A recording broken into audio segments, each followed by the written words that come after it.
반갑습니다. 오늘은 나머지 땅 분배라는 제목입니다.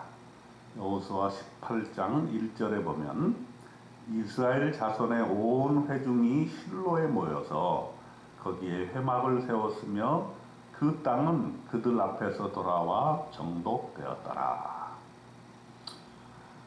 이제 분배를 받지 못한 7지파가 남았습니다. 그래서 이제 그 7지파를 이제 분배하기 전에 오늘 중요한 사실을 하나 여호수아 18장에서는 기록하고 있습니다. 무엇인가 하면 예배의 장소에 대한 문제입니다. 그동안에는 길갈에서 예배를 드렸었는데 이제 가나안 땅을 점령하고 중심부에 예배의 처소가 있어져야 하는 것이죠. 여러분, 항상 우리가 삶에 분주하다 보면 우리의 예배의 처소를 잃어버릴 때가 많습니다. 그러나 어느 나라, 어느 국가를 볼 때에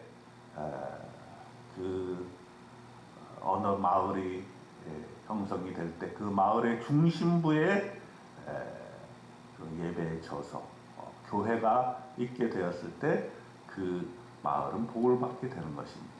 오늘날 이 여호수아 18장에서 말씀해 주시는 것은 역시 실로에서 이제 예배 드릴 처소를 마련했다 하는 것이죠. 온 회중이 실로에 모여서 거기에 회막을 세웠다 그렇습니다. 그러므로 이제 어수선한 그런 정복의 와중에서 또 분배의 와중에서 이제 하나님이 중심이 예배가 중심이 되어서 이제 온 나라가 안정되게 되는 일, 이것은 바로 예배의 처소를 만들었다고 하는 것입니다. 그리고 이제 나머지 땅을 분배를 하는데 지체할 수가 없었습니다. 여호수아는 나머지 땅의 분배를 위해서 다음과 같이 절차를 가집니다. 조금 지금과는 다른 형태를 띠는데요. 첫째, 7개 지파, 각 지파에게 명해서 각각 그 땅을 들여서 오라 이렇게 말을 합니다. 여호수아 18장 4절에 보게 될 것 같으면 너희는 각 지파에 3사람씩 선정하라.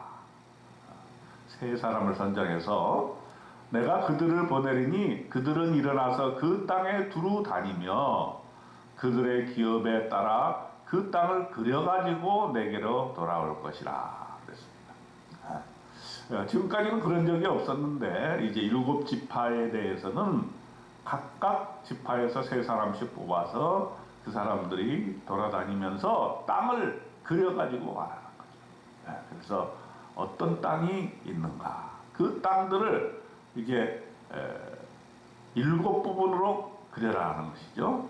이제 남쪽 지역, 유다 지역과 북쪽의 요셉 지역은 이제 결정되었으니 그것을 빼고 나머지 부분을 7부분으로 그려가지고 여호수아에게 가져오게 합니다. 그리고 여호와 앞에서 제비를 뽑는 것이죠.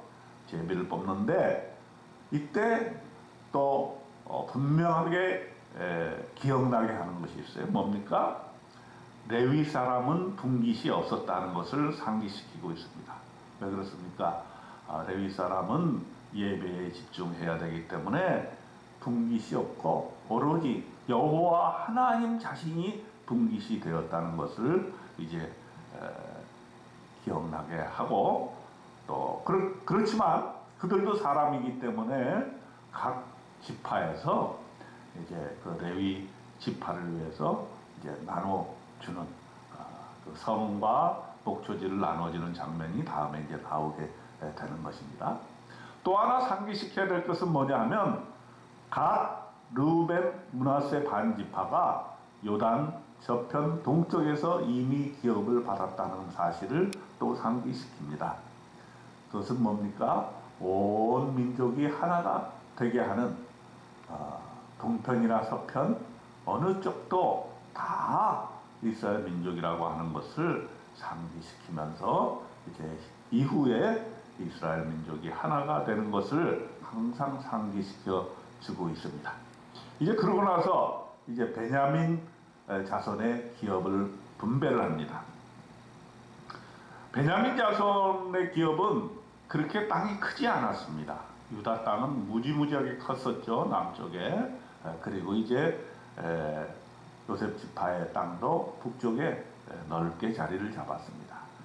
그 사이에 그 유다 자손과 요셉 자손의 중간 부분에 이제 그 땅을 분배받게 되는데, 물론 유다나 요셉 자손의 땅에 비하면 너무나 작은 땅이었지만은 나중에 이제 이스라엘이 남쪽 유대와 북쪽 이스라엘로 이렇게 구분이 되어졌을 때 그 중간 부분에 베냐민 지파가 들어가게 된 것입니다. 그리고 이 베냐민 지파에서는 누가 나오냐 하면은 사울 왕이 나게 돼요. 최초의 왕이 된 사울 왕이 나오게 됩니다.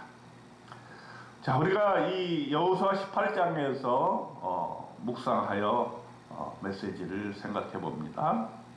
제일 중요한 것은 이 전쟁과 분배의 과정 속에서 우리의 영적인 안식, 이것이 참으로 어려웠기 때문에 실로의 회막을 세웠다는 것이 굉장히 중요합니다.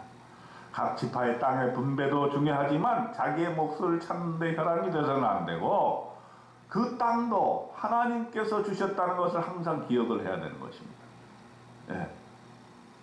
이 이스라엘 중심부에 회막을 세움으로써 하나님께 제사를 드리고, 또 우리에게 분배된 땅이 내 개인의 땅이 아니고 우리 지파만의 땅이 아니고 온 민족의 땅이며 또 하나님께서 주신 하나님의 소유의 땅이라고 하는 것을 항상 명심하게 되었던 것입니다. 그렇기 때문에 이스라엘 민족들은 신년이 되면 그 땅에 대한 소유권에 대해서 다시 한번 생각하게 되고 모든 것을 다 원위치 하게 되는 그런 놀라운 일들이 일어나게 되는 것입니다. 그리고 또 7지파의 분배는 땅을 그려서 분배했다는 사실도 우리가 기억합니다. 그리고 땅을 그려서 가지고 온 상태에서 그것을 가능한 공평하게 배분이 될 수 있도록 하나님 앞에서 제비뽑기를 했다는 것이죠. 그러니 하나님께서 공평하게 주어진 것이니 불평불만하지 말고 각 지파는 자기의 처해진 곳에서 이제 마지막 남은 그 정복, 이것을 잘 이룩하게 되어서 마지막 분배의 끝까지 가도록 이렇게 상기시키고, 이것이 다 끝나야 이제 여호수아의 임무가 다 끝나는 것이다 하는 것입니다. 여러분, 여호수아 18장에서 보듯이 우리가 이 두 가지를 꼭 기억해야 됩니다. 첫째는 어떤 일이 있더라도 우리의 중심부에, 삶의 중심부에 예배 처소가 있어야 된다는 것이고, 그래야만 하나님께서 나에게 주신 모든 것이 하늘로부터 왔다는 사실을 기억하고, 또 그것은 하나님이 나의 삶 동안에 분배해 주시고 또 그것을 잘 관리할 수 있도록 인도해 주신다는 사실을 깨달아 알아서 실로에 회막을 세우고 예배했던 이스라엘 백성들처럼 우리도 또 우리 삶의 중심부에 하나님을 예배하는 그 예배의 처소를 항상 가지고 있는 저와 여러분 되시기를 주님의 이름으로 축원드립니다. 아멘.